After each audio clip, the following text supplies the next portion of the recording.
ಹಿಂಗಾಗಿ ಅದು ಮುಂದುವರ್ಸೋದು ಅವಶ್ಯಕತೆ ಇದೆ. ಸರ್, 9 ಜನರಿಗೆ ಪ್ರಧಾನಿ ಮೋದಿಯವರು ಮತ್ತೊಮ್ಮೆ ಪ್ರಧಾನಿಯಾಗಿ ಪ್ರಮಾಣ ವಚನ ಸ್ವೀಕಾರ ಮಾಡಬೇಕು.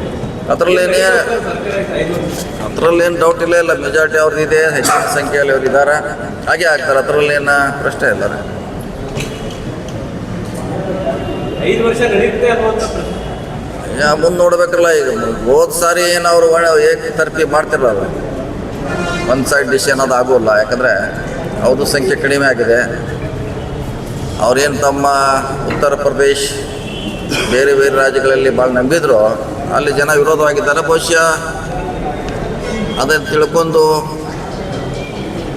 ನಿನ್ನೆ ಒಂದು ಹೇಮಾಮಾಲಿನಿ ಸ್ಟೇಟ್ಮೆಂಟ್ ಕೊಡ್ತಾ ಇದ್ದೆ, ಎಲ್ಲೋ ನೋಡಿದ್ದೆ ವಾಟ್ಸಪ್ಪಲ್ಲಿ.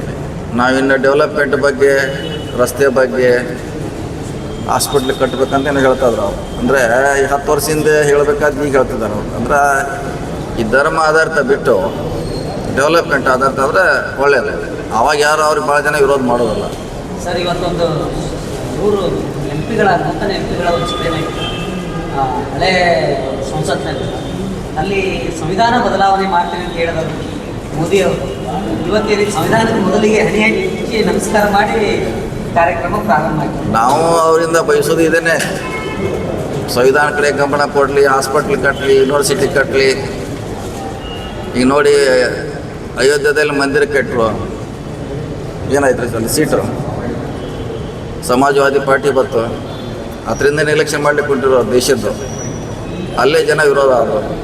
ಸೊ ಜನ ಬಯಸೋದು ಡೆವಲಪ್ಮೆಂಟಿಗೆ ಕಟ್ಲಂತ ಇದ್ದಾರೆ.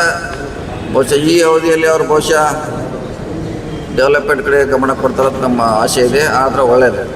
ಈಗ ಈ ಸರ್ಕಾರದಲ್ಲಿ ನಾಗೇಂದ್ರ ಅವರ ರಾಜೀನಾಮೆ ಮಟ್ಟಿಗೆ ಇಂಪ್ಯಾಕ್ಟ್ ಆಗುತ್ತೆ ನೋಡಿ. ಅವ್ರು ಸಂಬಂಧಪಟ್ಟ ಮಂತ್ರಿಗಳು, ಅವ್ರ ಇಲಾಖೆ ಮೇಲೆ ಆರೋಪ ಬಂದಿದೆ. ಸೊ